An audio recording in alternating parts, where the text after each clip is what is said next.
Dieu a-t-il désigné dans la Bible un jour particulier consacré à son adoration?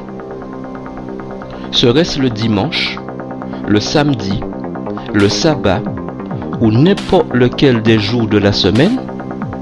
Déjà, en aurait-il fixé un? Autrement dit, il sera question à travers l'actuelle analyse de reconsidérer notre position, notre vision, quant au culte et à la révérence que nous offrons à Dieu. Des libertés que nous nous permettons souvent quant à l'application des préceptes divins et notamment de chercher à savoir si en tant que chrétiens, nous ne nous laisserions pas plus entraîner à être assujettis par la loi des hommes au préjudice de celle de Dieu. Au vu des prophéties bibliques, alors que nous approchons les dernières heures de l'humanité et celles de la fin du règne et de l'oppression du mal depuis environ 6000 ans sur le genre humain, pour répondre à ces interrogations cruciales, à un moment où il est actuellement question de rassemblement religieux désigné sous le terme technique d'œcuménisme et de nouvel ordre mondial, commençons par consulter la Bible, seule référence valable en matière religieuse pour quiconque se dit chrétien. Chrétien, toute personne qui, mue par l'amour de Dieu, a seul le Christ pour modèle, est fidèle à tous ses enseignements et cultive les qualités humaines inspirées par le respect et l'éthique de ces mêmes enseignements qui dictent sa conduite, ses propos ainsi que ses actes. Mais alors, si toutes les religions se rassemblent pour ne former plus qu'une, sachant qu'elles ont toutes des dogmes différents, voire radicalement opposés, quel en serait dès lors le jour d'adoration? Comment et sur quel fondement sera-t-il choisi? Sur la Bible ou sur toute autre considération? Et puis alors, qui en serait le Dieu dans ce cas? Celui qui a fait le ciel et la terre ou un autre?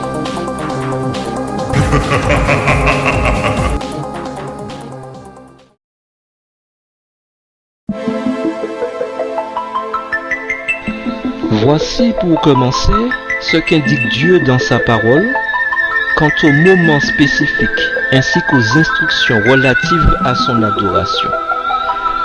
N'oublie pas de me réserver le jour du sabbat. Pendant 6 jours, travaille pour faire tout ce que tu as à faire. Mais le 7e jour, c'est le sabbat qui m'est réservé à moi, le Seigneur ton Dieu. Personne ne doit travailler ce jour-là, ni toi, ni ton fils, ni ta fille, ni ton serviteur, ni ta servante, ni tes animaux, ni l'étranger installé dans ton pays. En 6 jours, j'ai créé le ciel, la terre, la mer et tout ce qu'ils contiennent. Mais le 7e jour, je me suis reposé. C'est pourquoi, moi, le Seigneur, j'ai béni le jour du sabbat. Ce jour est réservé pour moi.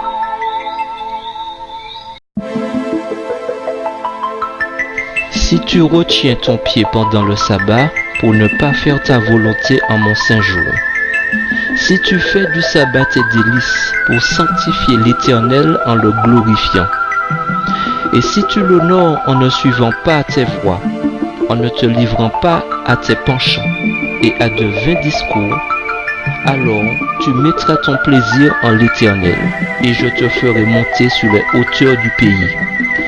Je te ferai jouir de l'héritage de Jacob ton père, car la bouche de l'Éternel a parlé.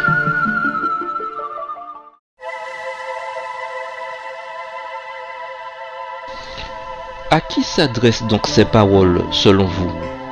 À un peuple en particulier? à une époque particulière? Pour répondre à ces deux questions, cherchons pour commencer quelles sont les personnes auxquelles s'adressent les 10 commandements, sachant que le passage d'Exode 20, versets 8 à 11, cité plus haut, en est justement issu et en constitue précisément le 4e. Voilà les paroles que tu diras aux enfants d'Israël. L'Éternel dit à Moïse: Va vers le peuple, sanctifie-les aujourd'hui et demain, qu'ils soient prêts pour le 3e jour, car le 3e jour, l'Éternel descendra aux yeux de tout le peuple sur la montagne de Sinaï.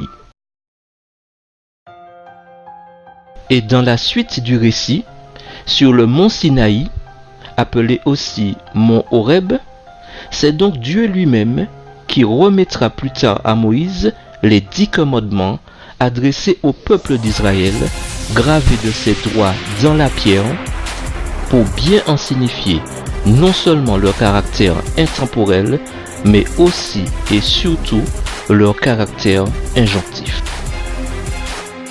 Pris ensemble, ces commandements constituent les exigences fondamentales de l'alliance entre Dieu et Israël. La majorité de ces commandements expriment des défenses dont toutes sont absolues et s'appliquent dans n'importe quelle situation. Les 4 premiers régissent les rapports entre la créature, l'homme, et son créateur, Dieu, tandis que les 6 autres régissent les rapports entre les membres du peuple entre eux.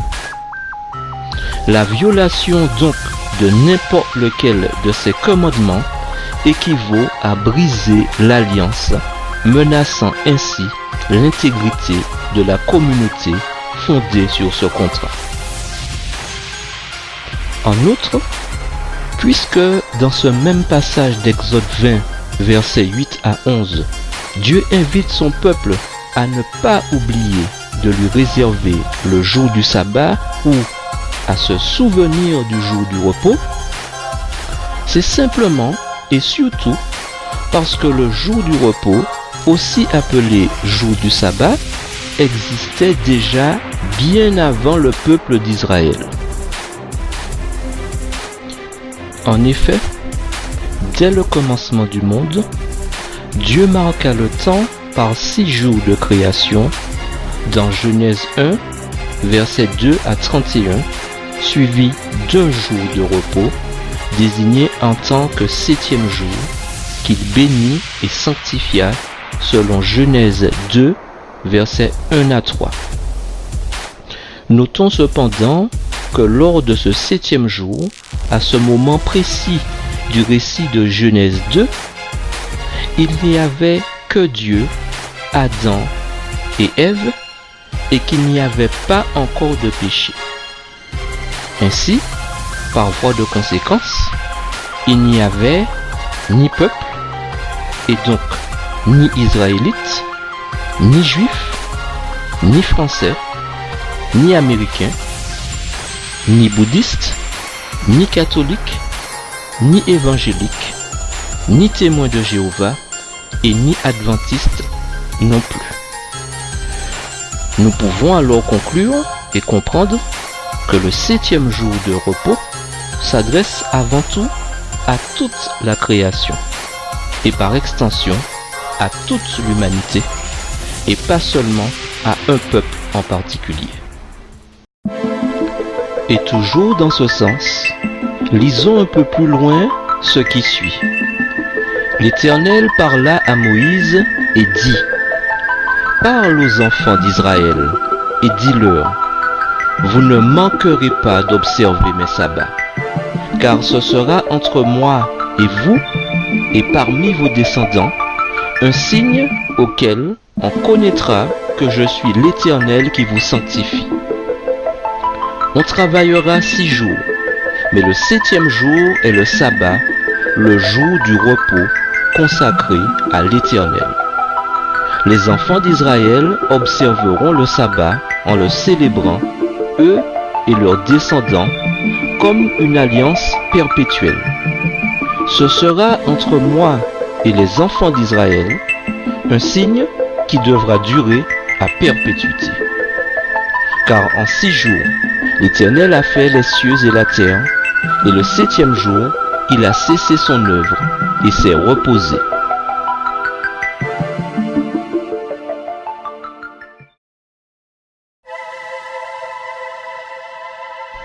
Ainsi, dans ces versets, quand il est fait référence au peuple d'Israël, il n'est plus question de limiter le jour du repos de Dieu à un peuple particulier, ni à une époque particulière, vu que nous venons de reconnaître que le jour du repos de Dieu remonte à la création, s'adresse à toute l'humanité, a été rappelé au peuple d'Israël au mont Sinaï et est le signe d'une alliance perpétuelle que Dieu a établie avec tout homme, le reconnaissant pour seul et unique Dieu, créateur de tout ce qui existe, des choses visibles comme des choses invisibles. Ce jour de repos trouve donc son origine et sa pérennité bien avant l'avènement des peuples et des religions, mais suscite pourtant à notre époque bien des discordances inutiles, se trouvant être en totale opposition avec les Saintes Écritures, vu qu'il ne s'agit que d'interprétations d'hommes visiblement insoumis à l'autorité de Dieu, préférant de loin les gloires terrestres à l'approbation divine et ayant de ce fait placé leur intelligence pervertie au-dessus de celle de Dieu.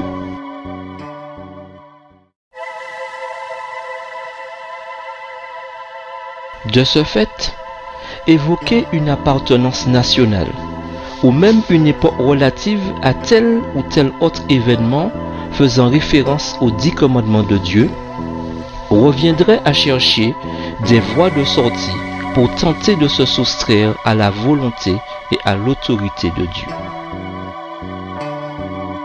En outre, bien au-delà des considérations humaines et tout aussi loin du chauvinisme ou même de l'égocentrisme, Dieu veut avant tout établir son trône dans le cœur des croyants provenant de quelque nation ou de race auxquelles ils appartiennent.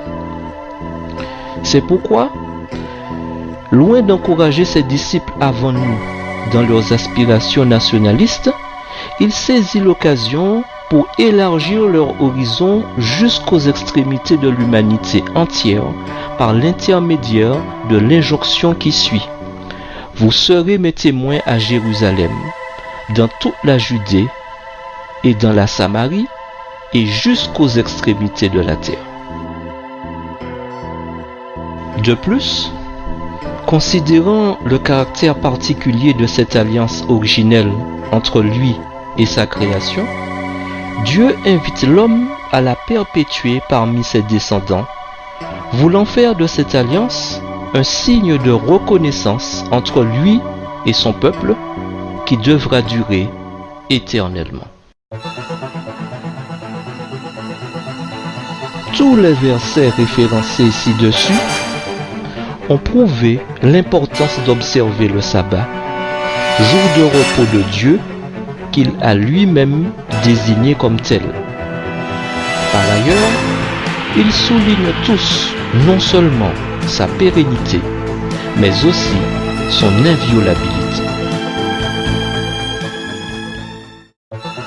Mais au fait, de quel jour pourrait-il s'agir? À quel jour est-ce qu'il est fait allusion quand le terme sabbat et l'expression jour de repos sont évoqués? Au dimanche peut-être? Pour répondre à cette question, prenons pour cela Matthieu 28, versets 1 à 2. Version Louis II. Après le sabbat, à l'aube du premier jour de la semaine, Marie de Magdala et l'autre Marie allèrent voir le sépulcre. Et voici, il y eut un grand tremblement de terre, car un ange du Seigneur descendit du ciel vint rouler la pierre et s'assit dessus. Version parole de vie. Après le sabbat, le dimanche, au lever du jour, Marie de Magdala et l'autre Marie vont voir la tombe. Tout à coup, il y a un grand tremblement de terre. Un ange du Seigneur descendit du ciel. Il vint rouler la pierre de la tombe et il s'assit dessus. Les versets cités à l'instant viennent d'établir un net distinguo entre le sabbat et le dimanche à travers deux versions bibliques. Les éléments mis en évidence dans les versets de Matthieu 28, versets 1 à 2, qui mentionnent des faits remontant à la résurrection de Jésus, montrent clairement que le dimanche, premier jour de la semaine, n'est pas le sabbat, le 7e jour de la semaine, jour béni et sanctifié par Dieu, et qu'en tant que tel, n'a pas été désigné par Dieu comme jour de repos dans la Bible, et qu'il n'y a en l'occurrence aucune raison de substituer le dimanche au jour du sabbat, sachant que Dieu n'a rien dit de tel nulle part dans la Bible, qui est pourtant censée être la référence du chrétien, lecteur biblique et soumis aux instructions que donne Dieu. Et dire qu'une simple et humble lecture biblique ont été suffisantes pour souligner et révéler cette vérité fondamentale. Nul n'est donc besoin de faire l'école de théologie pour la mettre en lumière. Mais alors, qui est à l'origine du fait que le dimanche est substitué le jour du sabbat? Prédit dans l'une des prophéties bibliques, les versets 23 à 25 du chapitre 7 du livre de Daniel nous en diront plus. Celui que j'interroge m'explique. La quatrième bête représente un quatrième royaume sur terre. Il sera différent de tous les autres. Ce royaume mangera tout ce qui existe sur la terre. Il écrasera tout sous ses pieds et il déchirera tout. Les 10 cornes représentent 10 rois. Ils seront à la tête de ce royaume l'un après l'autre.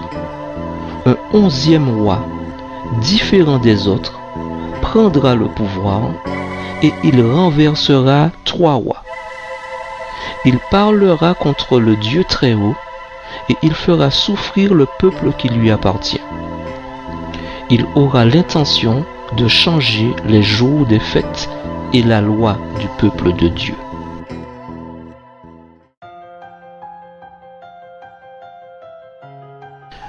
Or, par décret du 7 mars de l'an 321, Constantin Ier, dit le Grand, fervent adorateur du soleil, a fait remplacer le 7e jour du sabbat biblique par le dimanche, premier jour de la semaine, qui correspond actuellement au jour du Seigneur et qui lui-même correspond en fait au jour de la résurrection de Jésus, en promulguant ceci.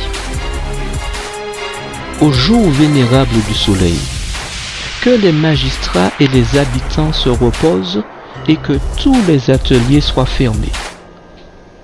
Depuis, non seulement le paganisme a fait son entrée dans le culte chrétien, à travers l'observation des fêtes païennes notamment, mais il en découle que le dimanche est depuis observé par la majorité des religions chrétiennes contemporaines comme jour d'adoration au lieu du jour du sabbat, au repos de Dieu, que même Jésus a observé lors de sa vie terrestre.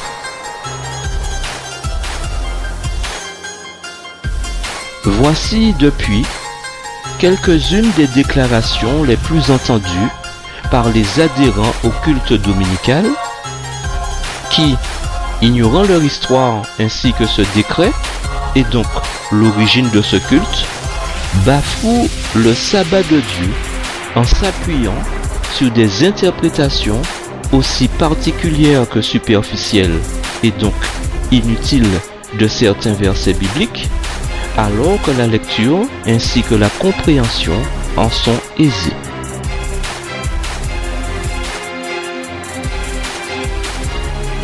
La loi de Dieu est abolie sur la croix à la mort de Jésus.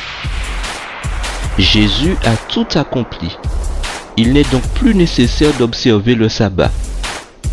Il ne faut plus observer le sabbat car nous ne sommes pas sous la loi mais sous la grâce.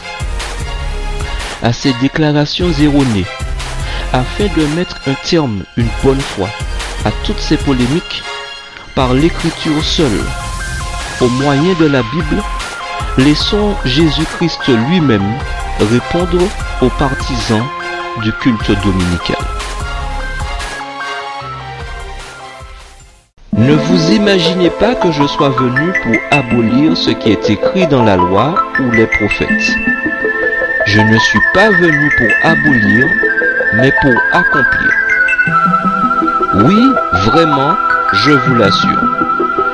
Tant que le ciel et la terre resteront en place, ni la plus petite lettre de la loi, ni même un point sur un i n'en sera supprimé jusqu'à ce que tout se réalise. Par conséquent, si quelqu'un n'obéit pas à un seul de ces commandements, même s'il s'agit du moindre d'entre eux, et s'il apprend aux autres à faire de même, il sera lui-même considéré comme le moindre dans le royaume des cieux. Au contraire, celui qui obéira à ces commandements et qui les enseignera aux autres sera considéré comme grand dans le royaume des cieux. Je vous le dis, si vous n'obéissez pas à la loi mieux que les spécialistes de la loi et les pharisiens, vous n'entrerez pas dans le royaume des cieux. Dans ce sens, le ciel et la terre étant toujours en place, le péché régnant encore dans nos corps mortels, le dernier chapitre de l'histoire de l'humanité n'étant pas encore joué, Satan n'étant pas encore terrassé et la mort n'étant pas encore vaincue, la loi de Dieu ne saurait donc être abolie et rien non plus ne devra donc disparaître de la loi, pas même un point de i ou un trait de lettre, jusqu'à ce que Jésus-Christ lui-même close l'actuel chapitre de l'histoire de ce monde tel qu'il existe depuis son commencement. Par ailleurs, toujours en rapport avec l'adoration et les dieux, rapprochons les jours, les astres et la linguistique et faisons ensemble une petite analogie astrologique pour mieux cerner certaines subtilités du domaine religieux.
L'analyse précédente, qui expose la dénomination des jours de la semaine dans différentes langues d'Europe, montre l'héritage commun laissé, d'une part, par les croyances et les connaissances astrologiques antiques, où les jours de la semaine sont baptisés d'après les noms des planètes, et, d'autre part, par la tradition biblique. De ce fait, les corrélations linguistiques identifient le samedi comme étant effectivement le sabbat et le dimanche comme étant le jour du soleil. D'autre part, l'astrologie elle-même fait référence au samedi comme étant le 7e jour de la semaine et le dimanche comme étant le premier jour de la semaine, exactement comme l'atteste l'histoire et le précise la Bible dans Matthieu 28, versets 1 à 2, vu précédemment. Ainsi, à la suite de tous ces rapprochements, nous pouvons donc conjecturer ceci.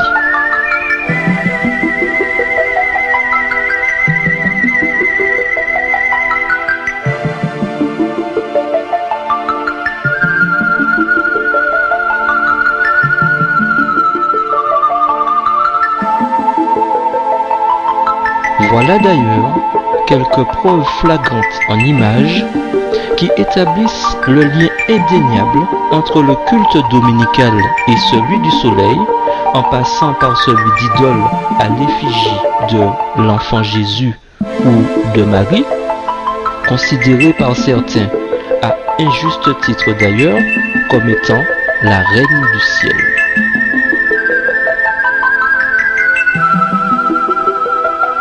Alors, Dieu prononça toutes ces paroles.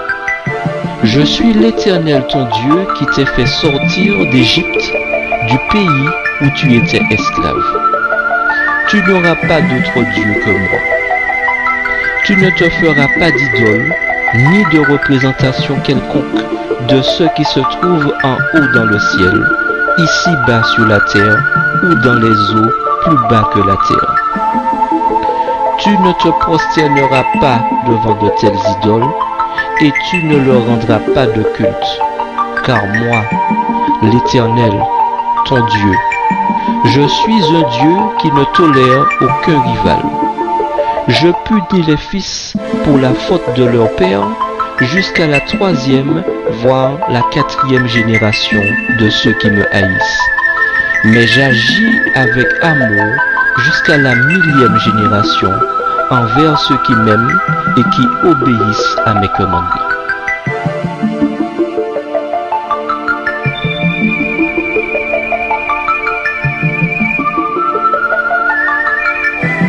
En dépit des interdictions de Dieu, y voyez-vous malgré tout toutes ces idoles, ainsi que le culte et l'adoration qui leur sont voués? Y remarquez-vous également toutes ces allusions solaires à travers le sceptre épiscopal notamment, brandi de manière fière et ostentatoire?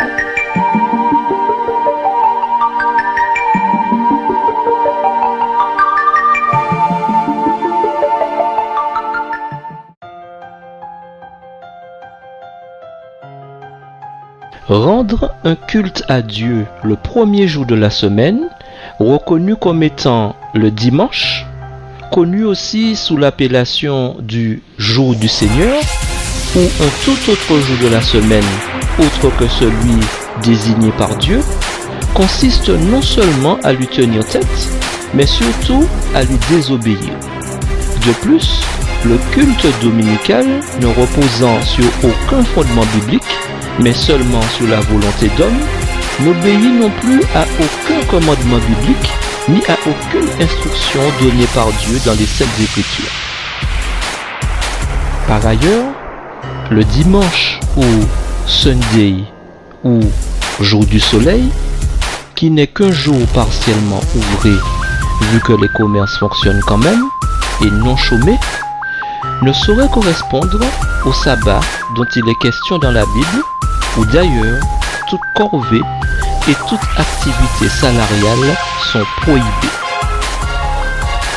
L'observation du dimanche en tant que culte d'adoration ne correspond en fait de compte en rien de ce que Dieu a prescrit dans les Écritures, tant sur la forme que dans le fond, puisqu'il ne s'agit que d'une cérémonie païenne dédiée entre autres au soleil, dont le but est de détourner et donc de récupérer l'adoration destinée à Dieu au profit d'une autre ou de d'autres divinités païennes par le biais de la supercherie et de la manipulation.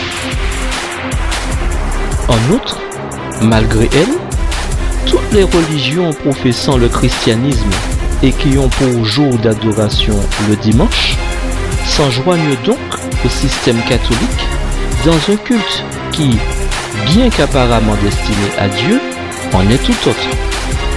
En effet, s'étant dispensés de suivre les instructions divines dans leur liturgie, il s'est avéré qu'après analyse, que le culte mis en place par ces dirigeants est similaire en tout point à celui que pratiquaient bien avant notre ère des communautés païennes adeptes du polythéisme.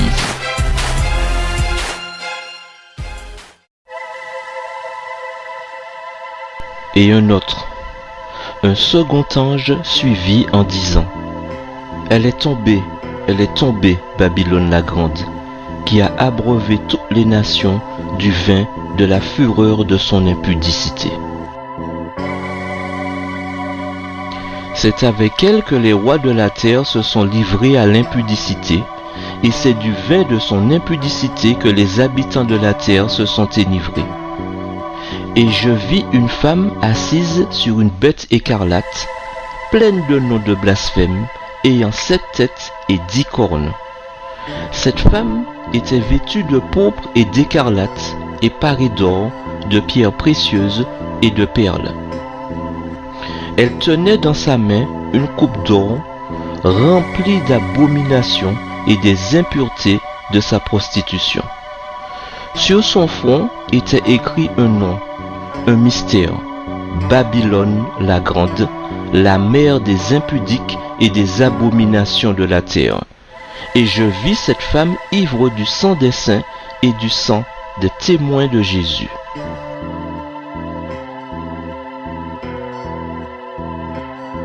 Parce que toutes les nations ont bu du vin de la fureur de son impudicité, et que les rois de la terre se sont livrés avec elle à l'impudicité, et que les marchands de la terre se sont enrichis par la puissance de son luxe.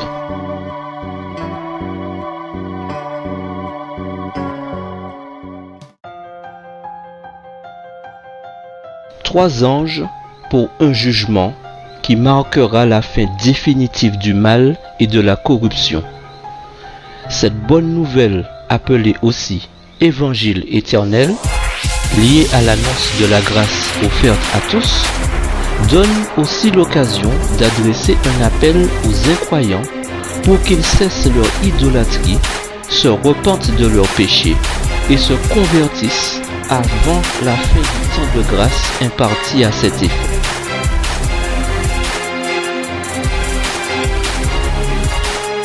En outre, tout comme les anciennes villes condamnées par Dieu, telles que Sodome et Gomorrhe, Babylone, jadis cité de splendeur, considérée comme l'une des 7 merveilles du monde, deviendra au contraire un lieu de désolation, un repère de démons, de bêtes sauvages et d'oiseaux impurs.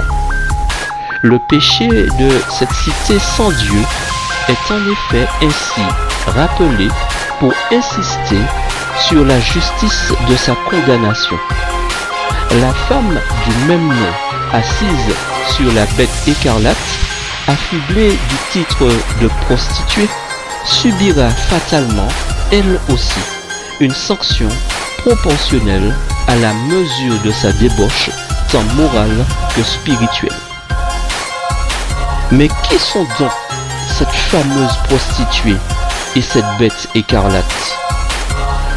Pour les besoins de cette analyse, nous nous pencherons principalement sur l'identité de la femme assise sur la bête écarlate.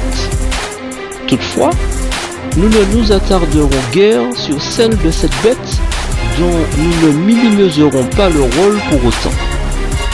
Puisqu'il s'agit ici de prostitution et donc de débauche spirituelle, d'après la Bible, du point de vue spirituel, se prostituer est le fait de s'adonner au culte d'images et d'idoles qui entrent en conflit direct avec le premier et le second commandement de Dieu, et constitue de ce fait une grave offense envers lui. Ainsi, pour bien comprendre qui est cette femme et en discerner le profil psychologique lié à sa caractéristique principale, la prostitution, et qui en fait lui a valu son titre et son appellation peu honorifique de prostituée, commençons par prendre 2 Corinthiens 11, versets 1 à 2.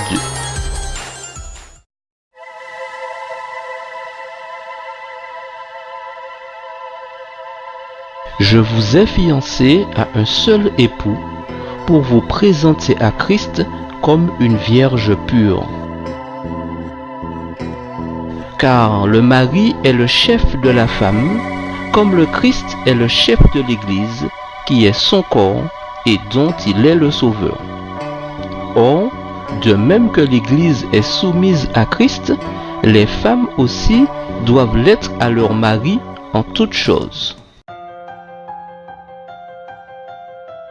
Ainsi, par analogie, l'Église du Christ est clairement identifiée à une femme, à une épouse qui est soumise à son mari, le Christ.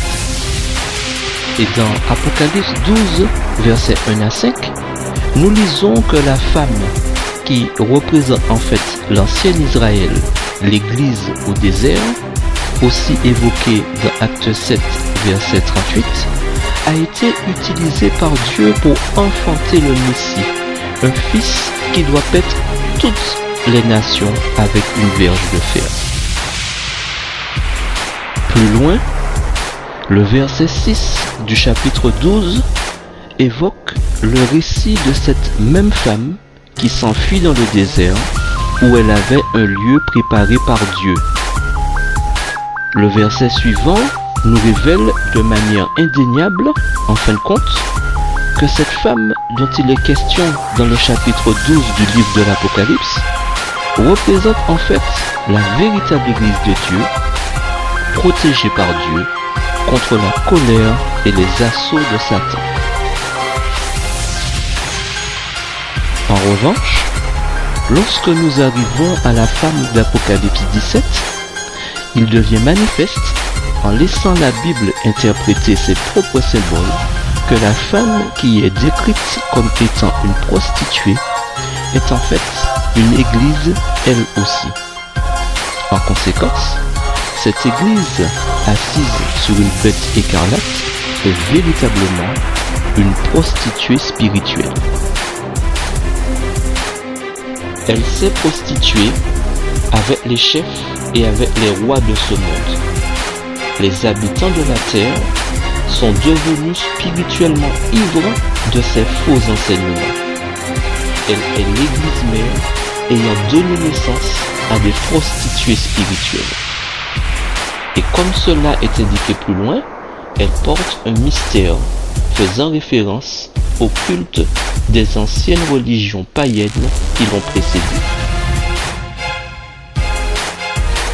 Tous ceux qui renoncent à la vérité d'origine céleste et acceptent le dimanche ou un tout autre jour comme jour de repos recevront immanquablement la marque de la bête. Quand les églises protestantes s'uniront au pouvoir séculier pour soutenir une fausse religion, pour s'opposer à celle pour laquelle leurs ancêtres endurèrent la persécution la plus dure, l'image de la bête sera alors formée. Mais pas avant la fin du temps de grâce, période pendant laquelle il est encore possible d'obtenir le pardon divin. En effet, durant ce temps probatoire, les persécutions constitueront la grande épreuve du peuple de Dieu et sera le moyen par lequel se décidera le sort de chacun. C'est l'épreuve que doivent affronter les enfants de Dieu avant d'être scellés. En outre, tous ceux donc qui démontrent leur loyauté à Dieu en observant sa loi et en refusant d'accepter un faux jour de repos s'enrôleront sous la bannière de Dieu et recevront de fait le sceau du Dieu vivant.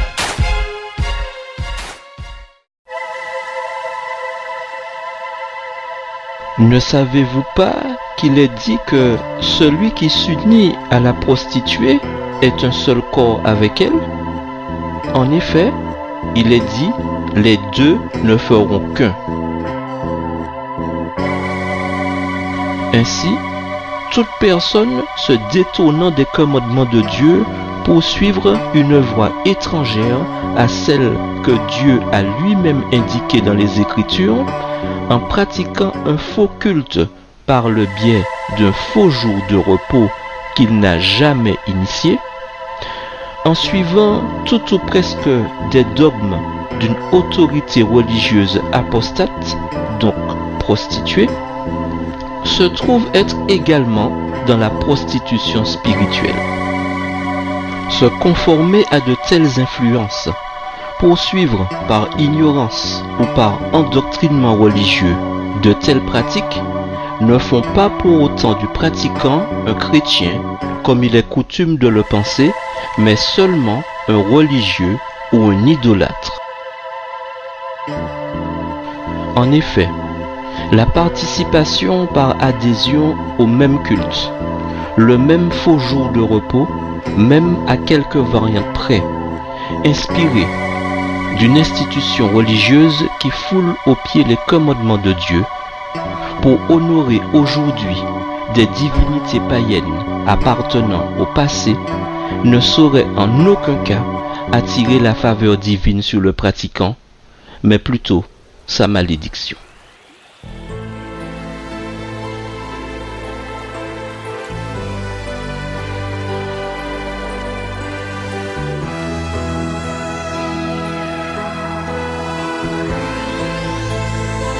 Prenez garde que personne ne fasse de vous sa proie par la philosophie et par une vaine tromperie, s'appuyant sur la tradition des hommes, sur les rudiments du monde et non sur le Christ.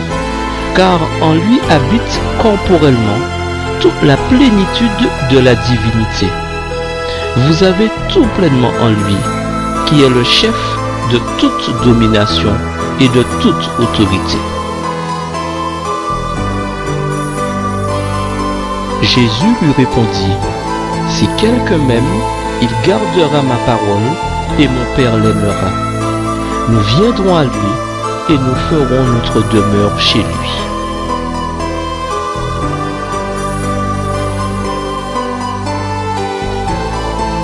Et l'amour consiste à marcher selon ses commandements.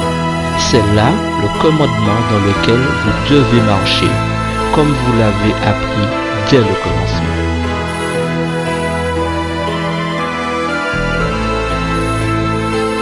Car l'amour de Dieu consiste à garder ses commandements, et ses commandements ne sont pas pénibles. Si vous gardez mes commandements, vous demeurerez dans mon amour, de même que j'ai gardé les commandements de mon Père et que je demeure dans son amour. Et le dragon fut irrité contre la femme, et il s'en alla faire la guerre au reste de sa postérité, à ceux qui gardent les commandements de Dieu et qui ont le témoignage de Jésus. Je répandrai sur vous une eau pure, et vous serez purifiés. Je vous purifierai de toutes vos souillures et de toutes vos idoles.